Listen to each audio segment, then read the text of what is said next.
Hello everyone, welcome back to my another video. आज चाहिँ बेलुकाको खानामा के बनाउँदैछु भनेर देखाउँछु है त। म सबैभन्दा अगाडि चाहिँ आज म सुक्खा रोटी बनाउँछु अनि त्यसपछि के बनाउँछु हेर्दिनँ है त। रोटीको लागि चाहिँ मैले यहाँ डो बनाइसकेँ। अब यसलाई एकछिन राख्छु अनि त्यस पछाडि बनाउँछु है त। अहिले चाहिँ मैले रोटीको लागि रेडी गरिसकेँ। म यहाँ रोटी बसाउँदैछु।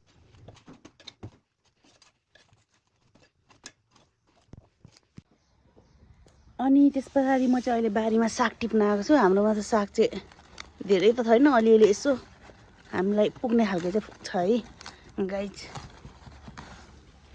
यहाँ हेर्नु न, यस्तो छ चाइनिज साग चाहिँ हाम्रोमा यस्तो भइसकेको छ होइन। त्यति धेरै साग त छैन, तर हाम्रो लागि चाहिँ इनफै छ, किनभने हामी धेरै छैनौँ नि त। सो कति मजा आउँछ क्या मिहिनेतको फल खानलाई। खासमा यो चाहिँ दुःख चाहिँ मेरो मम्मीले गर्नुभएको हो। यस्तो मजाले उम्रिएछ सागी,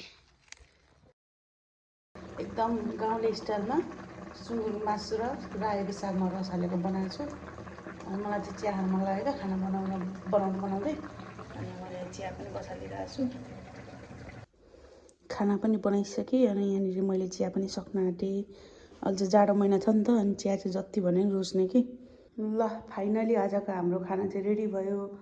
आज चाहिँ सिम्पल खाना छ। मैले चाहिँ एउटा रोटी मात्रै लिएँ अनि यहाँ सब्जी भइगयो अनि मुलाको अचार